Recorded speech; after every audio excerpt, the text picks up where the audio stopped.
Welcome viewers. அது 1848 ஜூலை மாதம் America முழுவதுமே எல்லா இடங்களையுமே ரெயில் ரோட் டிராக்ஸ் போட்டுட்டு இருந்த டைம் அது. அதனால அதை செஞ்சு முடிக்கிறதுக்கு பல வேலையாட்கள் தேவைப்பட்டாங்க. பல பேரை வேலைக்கு எடுக்க ஆரம்பிச்சாங்க. அதுலதான் 25 வயதான ஃபீனியஸ் கேஜ் அப்படிங்கிறவருக்கு நியூயார்க்ல இருக்க ஹட்சன் ரிவர் கிட்ட இருக்க ரயில் ரோட கன்ஸ்ட்ரக்ஷன் பண்ற வேலை கிடைக்குது. அப்படி வேலைக்கு சேர்ந்த ஃபீனியஸ் கொஞ்ச நாட்களையே ரொம்ப நல்லா வேலை செய்ய ஆரம்பிக்கிறாரு. முக்கியமா சொல்லணும் அப்படின்னா ரயில் ரோடு போடுற இடத்துல ஏதாவது மலைகள் இல்ல பாறைகள் வந்துச்சு அப்படின்னா அத வெடிமருந்துகளை வச்சு வெடிக்க வைப்பாங்க. ஃபீனியஸ் அதுல ரொம்பவே எக்ஸ்பர்ட்டா மாற ஆரம்பிக்கிறாரு. ஏன் அப்படின்னா இதுக்கு முன்னாடி மைன்ஸ் சுரங்கத்துல தான் வேலை செஞ்சுட்டு இருந்தாரு. இப்படி போயிட்டு இருந்த சமயத்துல தான் யாருமே எதிர்பார்க்காத ஒரு சம்பவம் அவருக்கு நடக்க இருந்துச்சு. அது மட்டும் இல்ல, அப்படி இவருக்கு நடந்த அந்த சம்பவத்தை கேட்ட அதை பார்த்த அங்கிருந்த யாராலையுமே அதை கொஞ்சம் கூட ஒரு துளி கூட நம்பவே முடியல.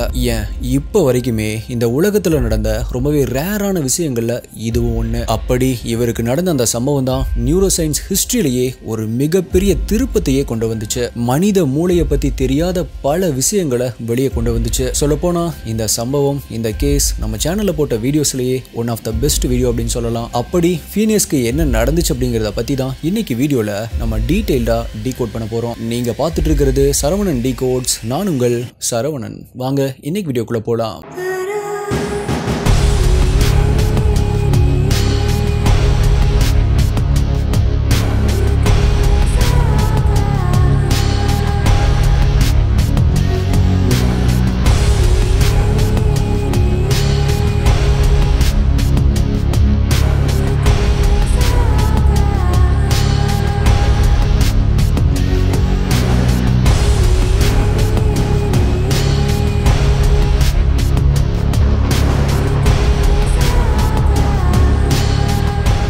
நம்மளுடைய உணர்ச்சிகளை, நம்மளுடைய எண்ணங்களை பாடி லாங்குவேஜ் மூலமா கண்டுபிடிக்க முடியும் அப்படின்னு சொல்றாங்க. நீங்க ஒரு வெற்றிகரமான நபரா இருக்க உங்களுடைய பாடி லாங்குவேஜ் ரொம்பவே முக்கியமான ஒண்ணு. சோ அதை பத்தி கம்ப்ளீட்டா சொல்ற புக் தான் பாடி லாங்குவேஜ் அப்படிங்கிற இந்த ஆடியோ புக். குக்கு எஃப்எம்ல நான் இப்ப இந்த புக்கை தான் கேட்டுட்டு இருக்கேன். குக்கு எஃப்எம் நம்மளுடைய சப்ஸ்கிரைபர்ஸ்க்கு அப்படின்னு கடைசியா ஒரு முறை பெரிய என் சீசன் சேல் ஆஃபர் கொடுக்குறாங்க. இதுல மந்த்லி இயர்லி சப்ஸ்கிரிப்ஷனுக்கு 60% ஆஃபர் கொடுக்குறாங்க. ஏப்ரல் 28 இருந்து மே 1 வரைக்கும் இந்த ஆஃபர். சோ இத கண்டிப்பா மிஸ் பண்ணாம யூஸ் பண்ணிக்கோங்க. ஏன் அப்படின்னா இதுக்கப்புறமா இந்த மாதிரியான ஒரு ஆஃபர் வராம கூட போகலாம். சேல் 60 அப்படிங்கிற இந்த கூப்பன் கோட் யூஸ் பண்ணி 60% ஆஃபர்ல மார்க்கெட்லயே லோயஸ்ட் பிரைஸ்ல 10,000 பிளஸ் ஆடியோ புக்ஸை கேளுங்க. கூப்பன் கோட் ஆப்போட லிங்க் டிஸ்கிரிப்ஷன் பின்னாடி கமெண்ட்ல கொடுத்திருக்கேன். மிஸ் பண்ணாம யூஸ் பண்ணிக்கோங்க. குக்கு எஃப்எம் கேளுங்க, மனதிற்கு பிடித்ததை. இந்த வீடியோல நான் சொல்றேன் யூடியூப்ல காமிக்க முடியாத crime scene images, crime scene videos எல்லாமே நம்மளுடைய டெலிகிராம் குரூப்ல தான் அப்டேட் பண்ணுவேன். யூடியூப்ல கரெக்டா நோட்டிபிகேஷன் வராதவங்களுக்குமே அங்க இன்ஸ்டன்ட்டா அப்டேட் வந்துரும். நம்மளுடைய அபிஷியல் டெலிகிராம் குரூப் உடைய லிங்க் டிஸ்கிரிப்ஷன் பின்னாடி கமெண்ட்ல கொடுத்திருக்கேன். அதுல ஜாயின் பண்ணி செக் பண்ணி பாருங்க.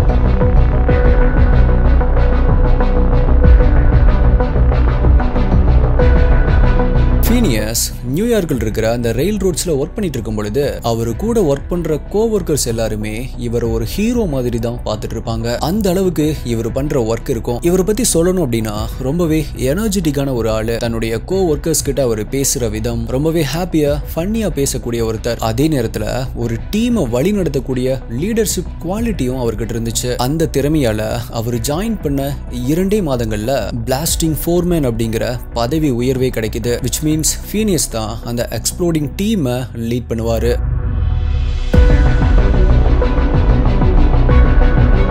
தனக்கு ப்ரொமோஷன் கிடைச்சது ஃபீனியஸ்க்கு ரொம்பவே சந்தோஷமா இருந்துச்சு. அந்த சந்தோஷத்தோடவே ஸ்ட்ரெயிட்டா பிளாக் ஸ்மித் கிட்ட போய், அதாவது ஒரு கொல்லன் கிட்ட போய் ஒரு டாம்பிங் அயன் ஒன்ன ரெடி பண்ண சொல்றாரு. டாம்பிங் அயன் அப்படிங்கிறது ஒண்ணும் இல்ல, ஒரு மெட்டல் ராடு தான், ஒரு இரும்பு கம்பி தான். இதை வச்சுதான் பாறைகள்ல வெடி மருந்துகளை பேக் பண்ணுவாங்க. இப்ப இவங்க ஒரு ரயில் ரோட் போட்டுட்டு போயிட்டு இருக்கும் பொழுது இடையில ஒரு பெரிய மலையோ இல்ல ஒரு பெரிய பாறையோ வந்துருச்சு அப்படின்னா அந்த பாறையில ஒரு சில டீப் ஹோல்ஸை ட்ரில் பண்ணுவாங்க. அதுக்கப்புறமா அந்த ஹோல்ஸ்குள்ள பிளாஸ்டிங் பவுடரை போட்டு போட்டு ஃபியூஸை வச்சு இந்த டேப்பிங் அயனை வச்சு தான் அந்த பிளாஸ்டிங் பவுடர் மற்றும் ஃபியூஸை உள்ள தள்ளி பேக் பண்ணுவாங்க. அப்படி பேக் பண்ணதுக்கு அப்புறமா அதை இக்னைட் பண்ணி வெடிக்க வைப்பாங்க.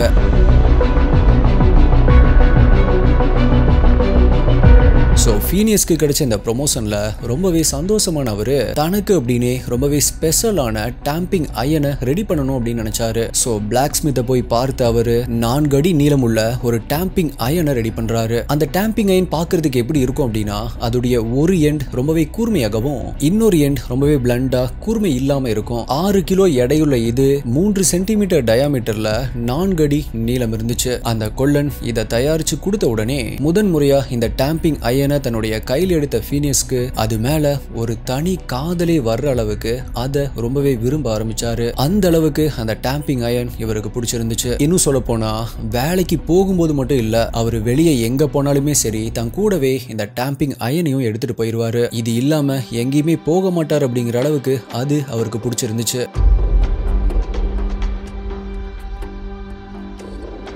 இப்படி இருக்கும் பொழுதுதான் செப்டம்பர் 3, 1948 ஃபீனியஸ் மற்றும் அவருடைய பிளாஸ்டிங் டீம் ஃபாரஸ்டுக்குள்ள ஒரு ட்ராக்ஸை போட்டுட்டு இருக்காங்க. அப்போ அவங்க போட்டுட்டு இருக்கிற ட்ராக்ஸுக்கு நடுவுல ஒரு பெரிய பாறை வருது. இப்ப ஃபீனியஸ் அவருடைய டீமுக்கு அந்த பாறையில எக்ஸ்ப்ளோசிவ வைக்கிறதுக்கு ஹெல்ப் பண்றாரு. எந்த பாறையை வெடிக்க வைக்கணுமோ அந்த பாறையில அவரோட டீம் ஒரு சின்ன நீளமான ஹோலை ட்ரில் பண்றாங்க. அதுல பிளாஸ்டிங் பவுடர் போடப்படுது. அதுக்கப்புறமா ஃபியூஸ் உள்ள வைக்கப்படுது. இப்ப ஃபீனியஸ் அவருடைய டேம்பிங் அயனை அங்க எடுத்துட்டு வந்து அந்த ஹோல்குள்ள இருக்க பிளாஸ்டிங் பவுடர் மற்றும் ஃபியூஸை இவருடைய டேம்பிங் அயனை யூஸ் பண்ணி உள்ள அமுக்கி பேக் பண்றாரு.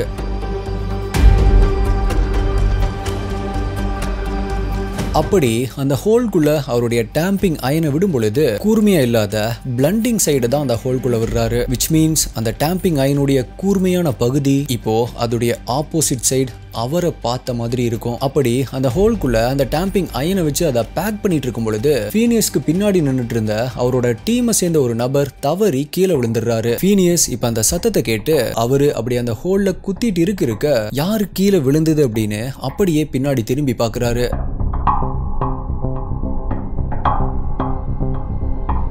அப்படி அவர் திரும்பி பார்க்கும் பொழுது எப்படியோ அந்த டேம்பிங் அயன் அந்த பாறைக்குள்ள இருக்கிற ஹோல்ல சைட்ல உரசி ஒரு சின்ன தீப்பொறிய உண்டாக்கி இருக்கு. சோ அந்த பாறைக்குள்ள இருந்த எக்ஸ்ப்ளோசிவ் அதுல இக்னைட் ஆகி வெடிக்குது. அப்படி வெடிக்கும் பொழுது ஃபீனியஸ் உடைய கையில் இருந்த அந்த டேம்பிங் அயன் துப்பாக்கியில் இருந்து வெளிவர ஒரு புல்லட் மாதிரி, ஒரு ராக்கெட் லான்ச்சர்ல இருந்து வெளிவர ராக்கெட் மாதிரி அந்த பாறைக்குள்ள இருந்து வெளியில வந்து பின்னாடி திரும்பி பார்த்துட்டு இருந்த ஃபீனியஸ் உடைய முகத்துல அவரோட இடது கண்ணத்துக்குள்ள போய் அவருடைய இடது கண்ணுக்கு பின்னாடி போய் தலைக்கு மேல இருக்க அவருடைய மண்டை ஓட்ட உடைச்சு வெளியில 80 அடிகள் தாண்டி போய் விழுந்திருக்கு. அப்படி கீழே விழுந்த அந்த டேம்பிங் அயன்ல ஃபீனியஸ் உடைய ரத்தம் மற்றும் அவரோட மூளையுடைய சில பாகங்கள் கடந்திருக்கு.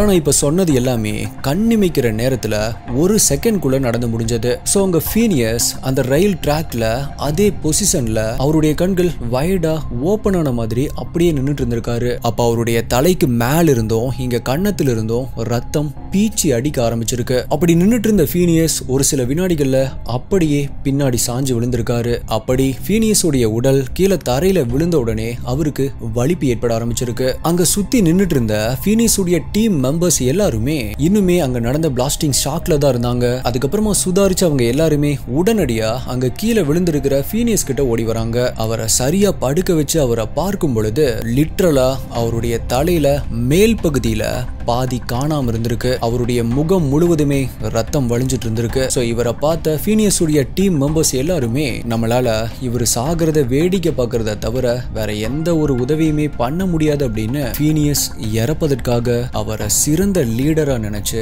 அவருக்கு கீழே ஒர்க் பண்ணிட்டு இருந்த அவர் மேல மரியாதை வச்சிருந்த அவருடைய டீம் மெம்பர்ஸ் கோவொர்க்கர்ஸ் எல்லாருமே ரொம்பவே கனத்த இதயத்தோட அவர் இறப்பதற்காக வெயிட் பண்ண ஆரம்பிச்சாங்க.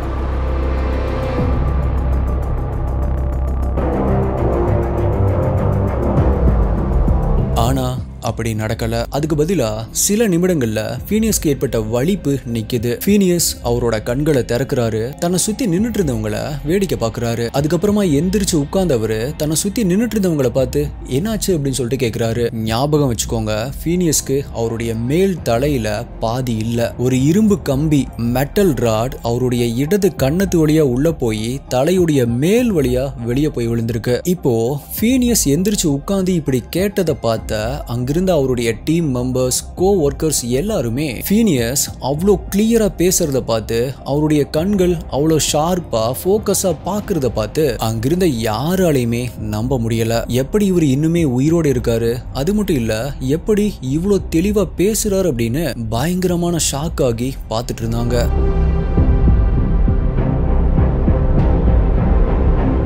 ஸோ அங்கிருந்த டீம் மெம்பர்ஸ் எல்லாருமே ஃபீனியஸ் கிட்ட ப்ளீஸ் சார் நீங்க கீழே படுங்க, ரிலாக்ஸ் ஆகுங்க, நாங்க போய் ஹெல்ப் பண்றதுக்கு யாரையாவது கூட்டிட்டு வரோம் அப்படின்னு சொல்லி கத்தி சொல்ல ஆரம்பிக்கிறாங்க. ஆனா ஃபீனியஸ் உடைய தலையில அவருடைய கண்ணத்துல அப்படின்னு ரத்தம் இன்னுமே பீச்சிட்டு தான் இருந்துச்சு. அவரோ ரொம்பவே கேசுவலா எந்திரிச்சு நின்று சுத்தி இருக்கிற எல்லாத்தையுமே வேடிக்கை பார்த்துட்டு அங்க இருக்கிற ரயில் ரோட்ல கொஞ்சம் தூரம் நடந்து போய் அங்க இருக்கிற ரயில் ரோட் காட்ல உட்கார்ந்துட்டு அவருடைய டீம் மெம்பர்ஸை கூப்பிட்டு தன்னை டவுனுக்கு கூட்டிட்டு போகும்படி சிக்னல் கொடுக்கிறாரு. இப்போ அங்க நின்னுட்டு இருந்த அவரோட டீம் மெம்பர்ஸ் எல்லாருமே ஃபீனியஸை வெறிச்சு பார்த்தபடி நின்னுட்டு இருந்தாங்க. பிகாஸ் இப்ப ஃபீனியஸ் உடைய உடம்பு முழுவதுமே ரத்தம் வழிஞ்சிட்டு இருந்துச்சு.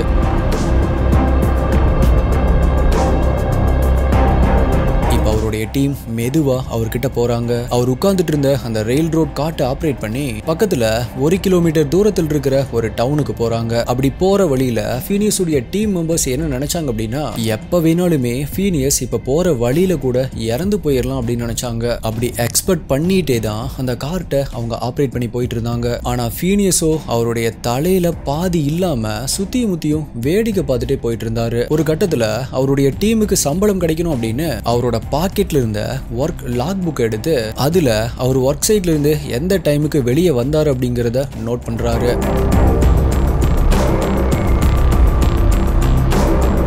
ஃபீனியஸ் அவர் டவுனுக்கு ரீச் ஆகும் பொழுது ரொம்பவே நல்லா தான் இருந்தாரு. அவரோட ஹோட்டல் ரிசப்ஷன்ல போய் உட்கார்றாரு. அங்க இருக்கிற மத்தவங்களை சுத்தி முத்தியும் வேடிக்கை பார்த்துட்டு இருந்தாரு. அதே நேரத்துல அவருடைய டீம் மெம்பர்ஸ் அங்கிருந்த டாக்டர்ஸை கூட்டிட்டு வராங்க. கொஞ்ச நேரத்திலேயே டாக்டர் அங்க வராங்க.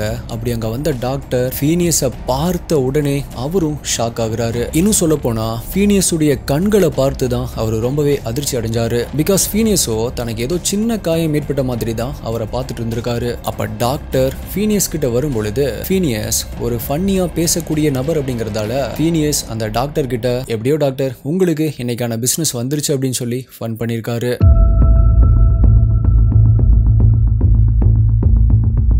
எல்லாருமே நினைச்ச மாதிரி தான் அந்த டாக்டரும் நினைச்சாரு. ஃபீனியஸ் அவருடைய பயங்கரமான காயத்துல மிராக்குலஸா உயிர் பிழைச்சிருந்தாலுமே இன்னும் கொஞ்ச நேரத்துல ஃபீனியஸ் இறந்து போயிருவார் அப்படின்னு டாக்டருக்கு தெரியும். பிகாஸ் ஃபீனியஸ் உடைய தலையில அவ்வளோ பெரிய ஓட்டை இருந்துச்சு. ஸோ அந்த டாக்டர் ஃபீனியஸை பெட்ல படுக்க வச்சு கம்ஃபர்ட் பண்றாரு. டாக்டர் ஃபீனியஸை இப்ப காப்பாத்த ட்ரை பண்ணல. பிகாஸ் அது கண்டிப்பா முடியாது அப்படின்னு அவருக்கும் தெரியும். அதுக்கு பதிலா இப்படி ஒரு இன்ஜுரியில இருந்து வலி வேதனை இல்லாம ஃபீனியஸ் இறந்து போகட்டும் அப்படின்னு வெயிட் பண்ண ஆரம்பிக்கிறாரு.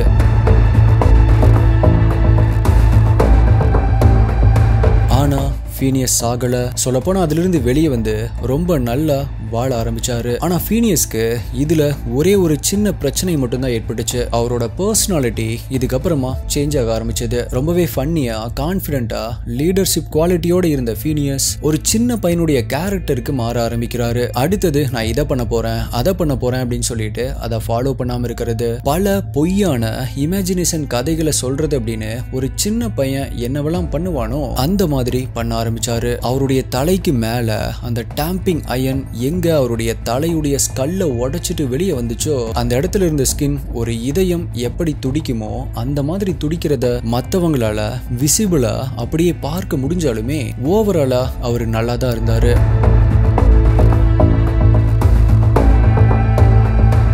ஆனா அடுத்த சில வருடங்கள்ல அந்த சைல்டு பிஹேவியரும் மாற ஆரம்பிச்சது. ஃபீனியஸ் பழைய நிலைமைக்கு திரும்புறாரு. அப்படி இருந்தாலுமே இந்த பயங்கரமான விபத்துல ஒரே ஒரு ரொம்பவே வினோதமான விஷயம் மட்டும் அவரு கூட ஒட்டிட்டே இருந்துச்சு. அது என்ன அப்படின்னா, ஃபீனியஸ் அந்த டாம்பிங் அயன் மேல வச்சிருந்த அந்த லவ். ஆக்சுவலா இந்த விபத்துக்கு அப்புறமா ஃபீனியஸ் யாரு கூடயுமே நெருங்கி பழகிறது இல்ல, புதிய நண்பர்களை தேடி போறது இல்ல, அவர் கல்யாணமும் பண்ணிக்கல, குழந்தைகளும் அவருக்கு இல்ல. ஆனா இது எல்லாத்துக்குமே பதிலா அந்த டாம்பிங் அயன் தான் அவரோட உலகமாவே மாறிச்சு. அது மேல அவ்வளோ அப்சஸ்டா இருந்தாரு. எங்க போனாலுமே அதை தன் கூட எடுத்துட்டு போயிருவாரு. அது மட்டும் இல்ல, ஒரு கல்யாணமான கப்பிள்ஸ் இல்ல ஒரு லவ் பண்ற கப்பிள்ஸ் எப்படி ஜோடியா போட்டோ எடுத்துக்குவாங்களோ அந்த மாதிரி இந்த டாம்பிங் அயனை வச்சு இவரு ஒரு போட்டோ கூட எடுத்திருக்காரு. அந்த போட்டோ தான் இப்ப நீங்க ஸ்கிரீன்ல பாத்துட்டு இருக்க இந்த போட்டோ.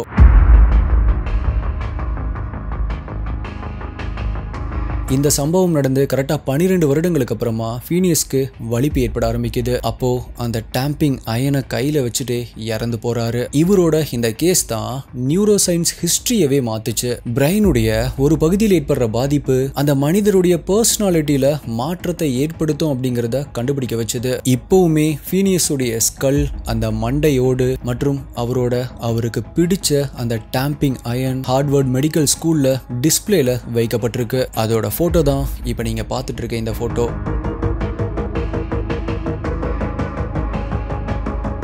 ஸோ SD இன்வெஸ்டிகேட்டர்ஸ், நீங்க இந்த மாதிரி விஷயத்த கேள்விப்பட்டதே இல்லை, இதான் ஃபர்ஸ்ட் டைம் கேள்விப்படுறீங்க அப்படின்னா இந்த வீடியோக்கு மறக்காம ஒரு லைக் கொடுத்துருங்க. ஃபீனியஸுடைய தலைக்குள்ள அந்த டாம்பிங் ராட் போனப்ப நீங்க என்ன நினைச்சீங்க? அவர் உயிர் பழைப்பார் அப்படின்னு நினைச்சீங்களா அப்படிங்கிறதையும், இந்த ஸ்ட்ரேஞ்சான விஷயம் மாதிரி நீங்க ஏதாவது கேள்விப்பட்டிருக்கீங்களா? உங்களுடைய லைஃப்ல வேற யாராவது எனக்கு இப்படி நடந்துச்சு அப்படின்னு உங்ககிட்ட சொல்லியிருக்காங்களா அப்படிங்கிறதையும் மறக்காம கீழே கமெண்ட் பண்ணுங்க. உங்களுடைய பெஸ்டான கமெண்ட் அடுத்த வீடியோல வரும். வேற ஒரு வீடியோல மீட் பண்றேன். நன்றி, பாய்.